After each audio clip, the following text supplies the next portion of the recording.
Can you hear me now? Okay, 100%. All right.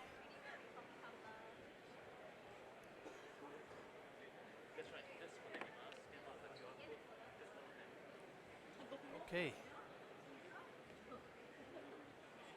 Lights, camera, action. All right. Rolling. Let's get started. Hey, everyone. Thanks a lot for coming today. I'm Keith Carter, and really glad to talk with you about Web3 and blockchain. Dead or alive? Are they dead? Have they been killed off? Well, we're going to find out and discuss a little bit about it. Now, all of us are made up of data, and the big words here mean more to me, but the small words also make up who I am, and maybe there's some things we make a connection on here as well. And I'm sure if you put together a slide like this, it would give a nice 360-degree view of who you are as well. But we're going to go through here today the tech promises. Technology always promises something and gives us hope. We're going to look at when do we get to mass adoption and what enables mass adoption of any technology. And a theory here that good ideas are never alone. They always come because other ideas make them come alive. So first of all, we have to remember a little bit of history, right? How many of you signed up for today's event with an NFT? Remember, we were supposed to use NFTs for everything, right? Is anyone joining us from the metaverse today? No. Okay. So what happened, right? These were the big things. These are the must-haves that were supposed to happen. But have you used ChatGPT sometime in the past couple of weeks? Yes. Okay. And so there's this technology here. There's promises that are made. But in order for it to be adopted, it's got to be something that we're very optimal creatures. We like to use things that help us right now. And by the way, help us immediately. And ideally, it's free as well. So those are things that need to be there. But it's not always the case that technology immediately comes to life and then all of a sudden we can use it for free and it's easy and what have you. It all takes time and a group of different inventions in order for the technology to become useful to us. So I have a question for you. What is this? What is this? This was a device created in 1876 by Alexander Graham Bell. It's the telephone. Completely different than what we think of telephones today, right? And this is the types of jobs that were in place 20 years, 30 years later when the telephone became popular in cities. And for decades, we had people manually doing switching like this in order to make one phone call to another. Even international calls needed to go through switching stations like this. Those jobs are all gone, right? Completely. But are the telephone companies even bigger? Yes, they are. But we're not doing any of this anymore. In order for the telephone to come to life, we had to improve really good audio, make that possible. Electricity had to be compressed and be able to be efficiently used and stored in batteries.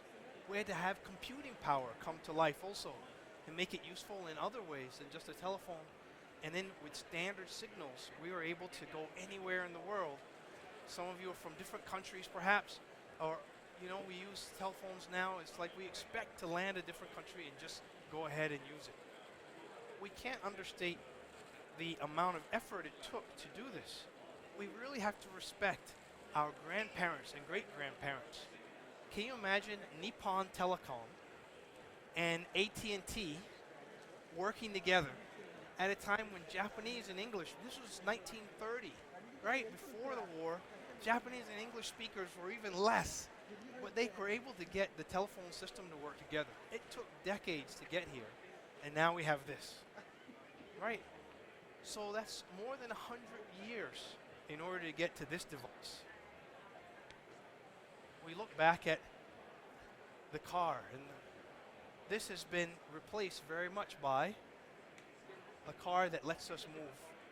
And in fact, with AI, right? And machine learning and many other systems, it's able to be driverless. It can sense the environment. It learns. It's figured out how it should go. But it also has accidents too. Does this mean that we should stop AI driving? Not at all. It means that, in fact, we need to experiment some more with it. Well, the point is that this is new technology. There are going to be risks.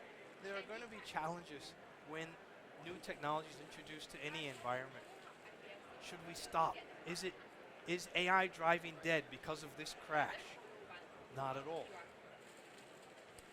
In fact, let's take a look at a timeline here around AI. It started off in the 1950s. So it's more than 70 years old of AI and machine learning and other systems. They were dreaming about what AI would look like back then in the 50s, and there's lots of things and ideas that were put in place. Machine learning algorithms started to learn from themselves, and that concept then morphed over into deep learning, which we don't even understand necessarily what the algorithm ends up as. We understood the math to get there, but not necessarily what it comes up with. And of course, robots. If you've seen the Boston Dynamics robots moving around. And the dream back in the 50s was that this would be where we would be. We'd have a robot as a helper carrying a telephone. Neither one of these are around. Anyone has a phone like this in your house?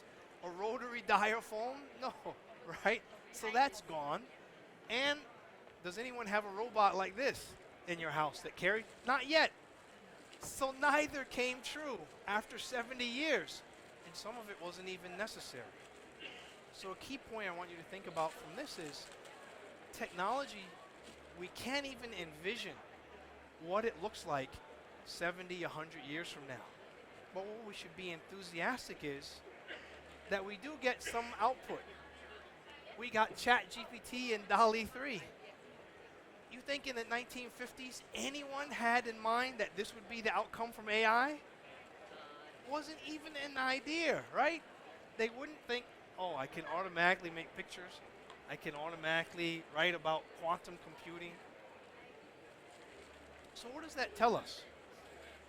That as we go into technology field, we shouldn't ever be perturbed or disturbed or stopped just because there's a crash, just because it doesn't turn out the way we expected. But it also tells us that the next generation may do something completely different, and if we do a good job, we'll enable them to do exciting things.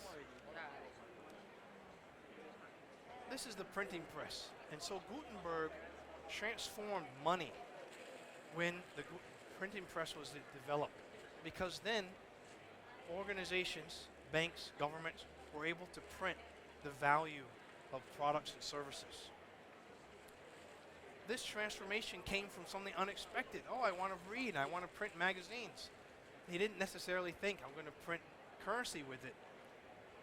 And we've been using it since now. Now, how many of you have cash in your wallet that you're here? How many folks have cash? Don't worry, I'm not asking to give to you to hand it up, but okay. I don't have any cash because these days in Singapore, I can just walk around with my phone. Everything, my ID, all the things that I need are there. From the printing press, we came to these ATM machines. Some argue is the only transformation in banking in the past 400 years. I think it's a little bit rough, but perhaps, let's stick with it for a moment. The ATM machine kind of replaced the teller. But again, these were developed in the 1970s. Did the banks get smaller or bigger since the 1970s? They got bigger. The jobs became different. And now, introducing the blockchain and Web3. The idea, the concept was that if we had a device that could provide a very secure way of communicating information, we might be able to share authentication that I'm the right person, and also share the value of the money or the value of the product or service that's coming across. So our initial ideas, and I call it initial, is that perhaps we can use blockchain as a communications protocol, and Web3 for new ways of authentication.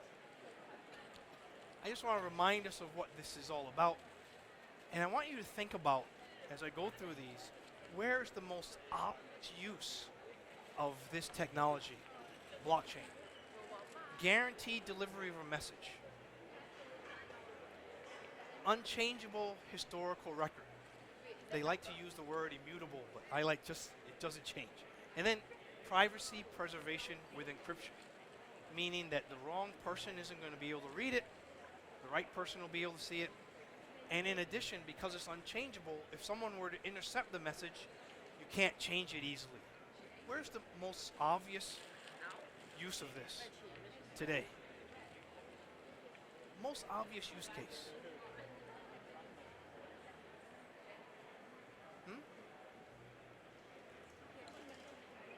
Banks? Banks? No, not necessarily. Any other guess? Accounting? You don't need so much encryption though, right? All three, encryption, guaranteed delivery. Getting there, logistics up. Think about it. Thousands of years ago, this same problem has been fought by the Romans, by Chinese, by almost every civilization. They've tried to figure out this issue during some almost. It's about war. The most obvious use is I want to deliver a message to the general in the field and make sure I get a response back. This is where we need to go. I don't want anyone to intercept the message, guaranteed, encrypt it, and I don't want it to change. You know, go forward and intercept it, and it says come back, and then that's the end. So, and it's expensive, by the way, because encryption is always expensive. It's more expensive than not encrypting, basically. So you always had to add some value-added thing there. And I mention this because this is a communications protocol in the first instance. So if we start to think about it in those terms, then we begin to see, okay, guaranteed delivery is valuable, but do I need to encrypt everything? Unchangeable is valuable for accounting, but I make mistakes in accounting all the time. And so how do we make sure to connect these things together? What we ended up with, though, in the past couple years is promises. Everyone, we're going to use blockchain for art. How many of you are storing your art on blockchain? We're going to do banking on blockchain. Some of us might be doing some crypto investments or something, right? But we're going to do web browsing using blockchain. But it's expensive, right? Do I need to encrypt? There was a great file storage protocol as well. All of these things were promised here. One team, I remember seeing, we're going to track your steps on blockchain. I said, how expensive am I going to encrypt my step count on blockchain? No. So we have to be careful about how we use the technology. And at National University of Singapore, we set up the Crystal Center to take a particular view, to say, listen, how do we make sure that technology is used in the right way, especially digital assets and cryptocurrency? We want to research it and make sure it would be used in the right way. Now, that's not to say that blockchain is dead. Not at all. Look at this history for AI, 70 years. Blockchain has only been around for 10 years. That's it. So we have a long ways to go. And it's okay for it to be just at the beginning. We're learning how this could look. Remember the robot and the telephone? We don't exactly know how AI was going to turn out, and so we don't exactly know how blockchain is going to turn out. But what we do know is that we need to work together for a couple different technologies to make this come to life. We need compute power to make it cheaper. We need to have good networks to be able to send things across. We need to be able to put in place regulations like the telephone system did so that we can communicate together across chains, so interoperability. But let's take a look at what mass adoption can come to life for us. And I want to talk about general purpose technology. So electricity is a general purpose technology. We always, if you can tell something is a GPT general purpose technology, not the other GPT, which is when there's some catastrophe that happens, it's what people want first. Electricity is in that area. So first of all, with generative AI, it's becoming a GPT, general purpose, because we can save time in coding. This has been awesome. I don't know if anyone does programming here, but when I sit down to do coding, I just get a lot faster now because you get stuck. How do you make that call again or whatever? And you could go to different code websites and sometimes it works, but this pumps out code for you. Faster analysis for us and also communicating activities. Let's look first at this. Some people say, oh, we're not going to need coders anymore. That's not true. For enterprise, it'll lower the tech debt. When MAS and others want to do a new ESG program and have companies share with each other data and information, it should be a lot faster to enable open APIs because I get help from programming now. The number of programmers I have can deliver a lot more. For SMEs though, it's even more dramatic change. They can do low code and no code and deliver products right away. You can have a much smaller company and do bigger things. For analysis, we can bring in this private AI like Microsoft Copilot's been talking about.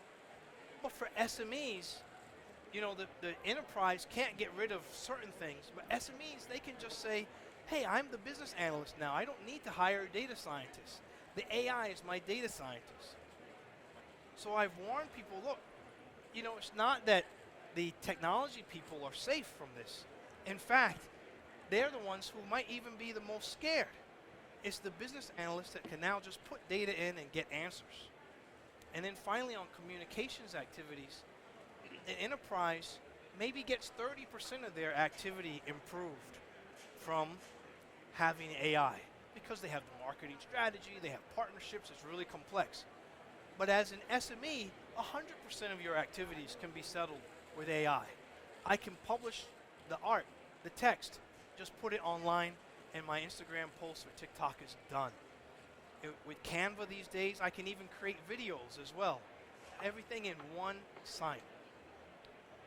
The other aspect of this to consider is that technology reduces in cost over time.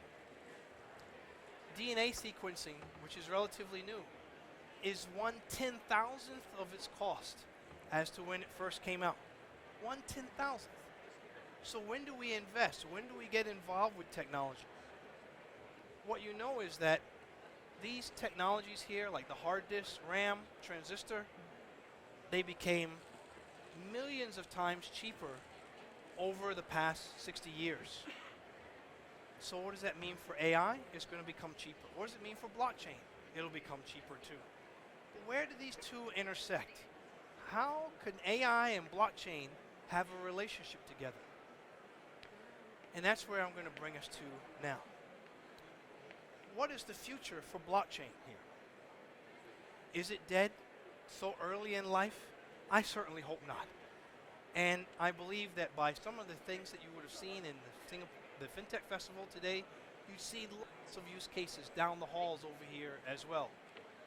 But let's take a look at where I see AI and blockchain come together. First of all, one of the challenges if you use ChatGPT is it doesn't always tell the truth. We already see that as a problem. But what happens if someone were to send it the wrong data and make it not tell the truth? Then that would be really bad, right? Here are some of the issues. Data quality. So if my data is bad, I'm going to have biased output. So this risk is really high. If I haven't authenticated the person using it or authenticated the data that went in, also I have an issue. Who owns the data? Not clear right now. I pull in data from everywhere. I haven't tagged it correctly. As a result, I have lawsuits that can happen. And data heritage. Where did it come from? How did it get here? Also high risk. I put in here, leaked proprietary info is a low risk because what do companies do? Hey everyone, don't use AI. Then they're easy to solve. but a big problem. People aren't trying out the technology. So where does blockchain come in Web3? Remember, blockchain, guaranteed delivery, secure. Web3, authentication. Blockchain comes in three areas. First of all, data quality. When I send from one system to another, I can ensure that the data doesn't get changed, doesn't get corrupted, and it feeds my AI properly. I can avoid the biased output that a hacker might come into. So this is an opportunity for us to leverage blockchain the right way. Data heritage. Remember, like the accounting point, I knew exactly when the accounting was changed, where the change was made. It's unchangeable, the history, so I know exactly who owned it. That helps me solve the copyright part, because I know who came up with it. And leak proprietary information, I know that it's going to be shared from someone. This is secure information. Let me make sure that it doesn't go to the wrong person. But what about authentication? And that's where Web3 comes in. Is this the right person who's using it? Who's logged in from someplace? In this time where we can just seemingly appear anywhere, I can generate a picture of this gentleman's face and log into something. We need even deeper and richer authentication, which Web3 provides us. And remember, we're just 10 years into the history here versus AI 70, so plenty of opportunities to get involved in these areas here. So I want to share with you one thing that we've done also around this is as we train a system, we wanted to come up with an AI textbook.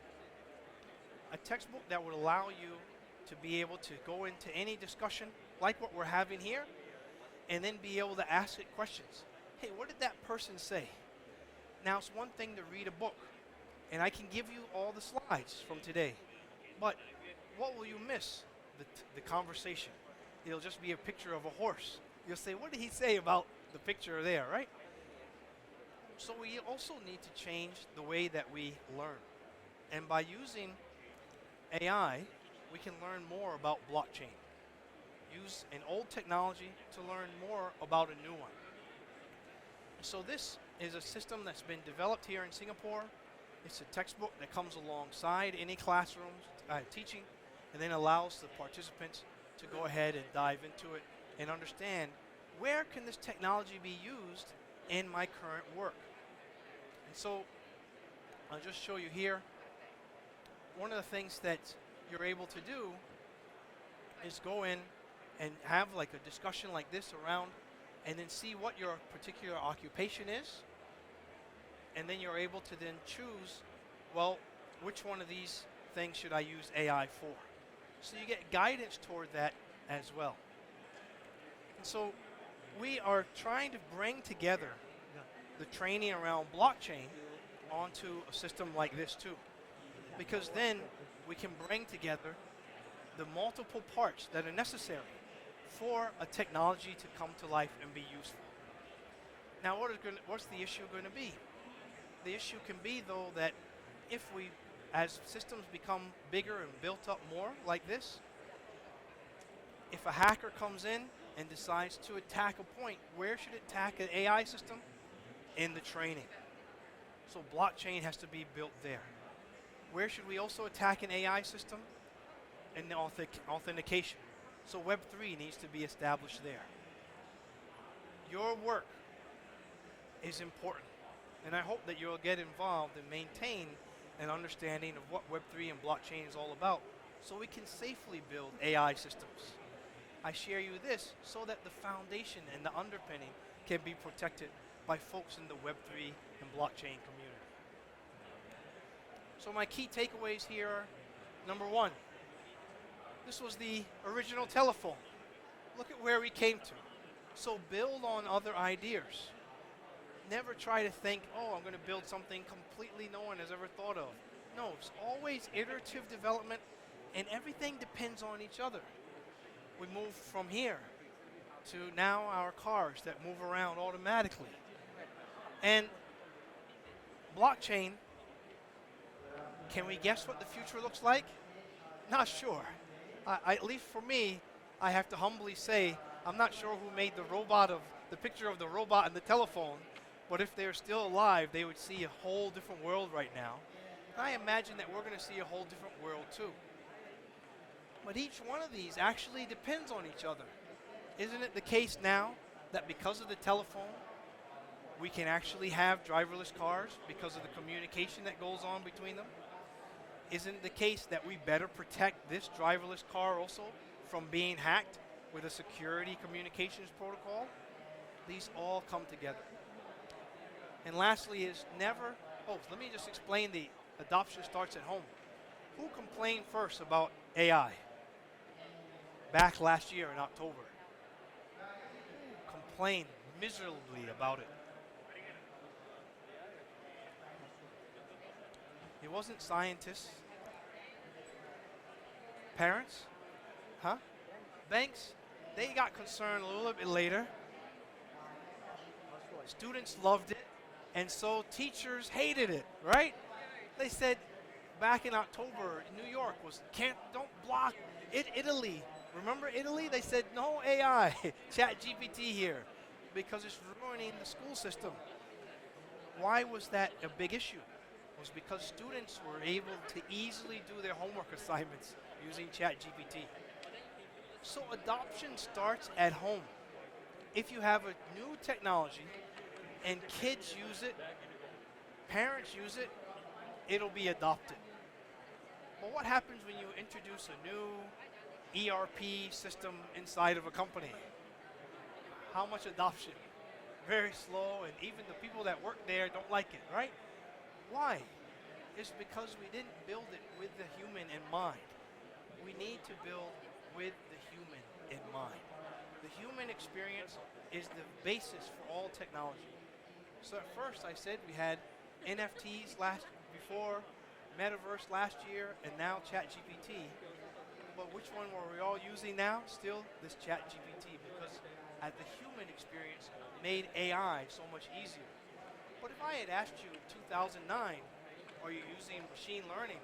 You say, no. The only thing, you couldn't even use Python. You had to use R back then. Who was using it? R. No one, right? Only a few academics and so forth. But one thing to keep in mind from this is, never in human history has technology reduced jobs. Never. We went from farming to industrial revolution, and there were more jobs. We went from industry revolution to internet, and there were more jobs. Now as we go from internet to AI, there's going to be even more jobs. But it does radically change the jobs. And so that's why I'm so glad you're here inside the Talent Pavilion. Ongoing, continuous learning is essential to what we do. So now, can you guys join me in playing a Kahoot? Okay, let's play a little bit of a game here. And the top 3 winners, we will give 3 months free subscription for Just Ask Prof as well, which is that Gen AI. And let's bring this up.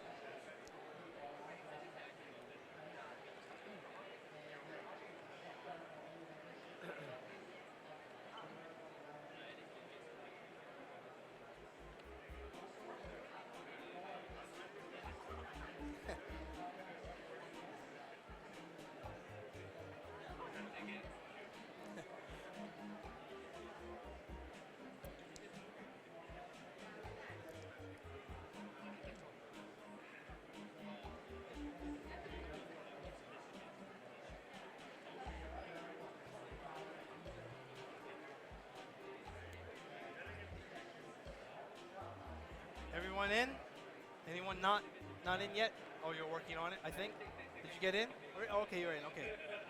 All right.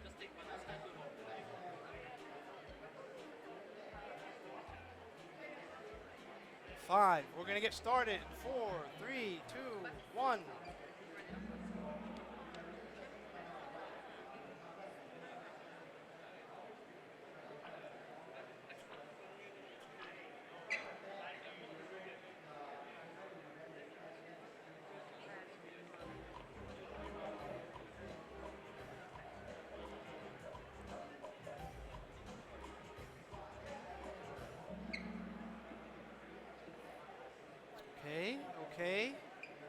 I like it. Yes. Wow. That's a lot of confidence here. 100% yes. And RZ was the fastest at it. It's speed and accuracy. So great work, everyone. Let's see. Who's RZ? Where's RZ? Starting right out the gate. Oh, in the back. Awesome. Okay. Love it.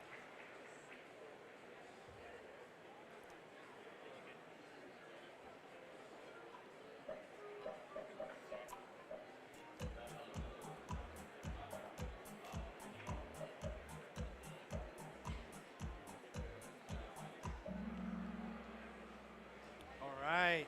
1950. Remember that big chart that we had there? Let's see who is in the lead now. Okay, Jonas. All right. Who's Jonas? With the. All right. Awesome. We got a few more to go.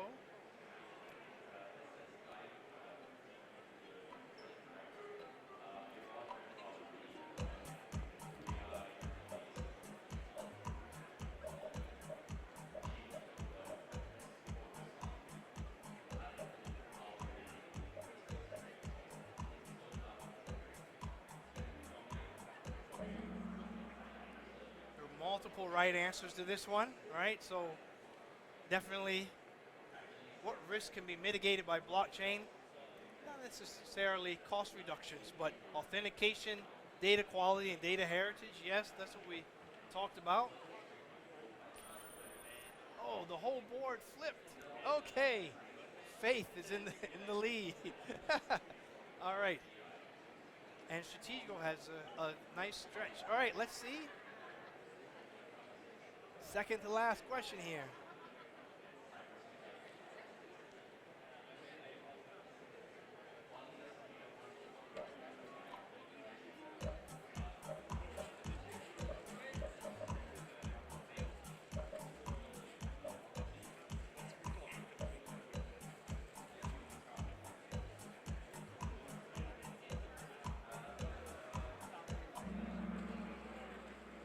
All right. Very good. Yeah, definitely not decreased productivity, but more jobs and improved efficiency and lower costs. And I want you to notice something here. This is what you need for mass adoption. You should have this as a checklist. Are we being more efficient? Are we lowering costs? Are we, in fact, creating new jobs because we can have higher sales or something? These are some of your checklists for mass adoption of a product. All right, this is the last one coming up after we see the scoreboard. Where's Faith in the lead? Still there. Okay, ready, last one. Who will the winners be?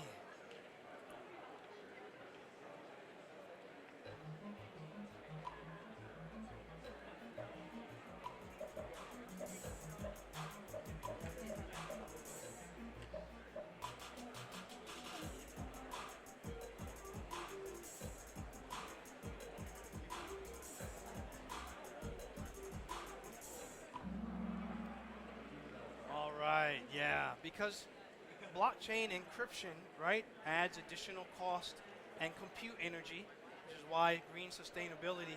If you see a bank saying that they have an ESG arm and they also are selling a cryptocurrency exchange, ask whether they have an ESG arm or not as well. And so the rest is privacy preservation, unchangeable, and guaranteed delivery. Exactly, and everyone got that right. This is really good. Let's see who the winners are.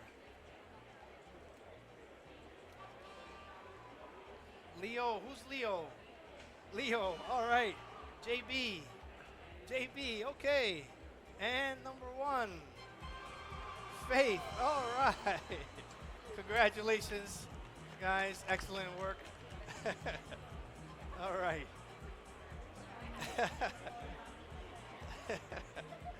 Thanks, everyone. That's the end of this session here. Winners, if you want to stay back, I can that subscription for you. But thanks everyone for joining me today. I hope this is helpful for understanding more about blockchain and Web3.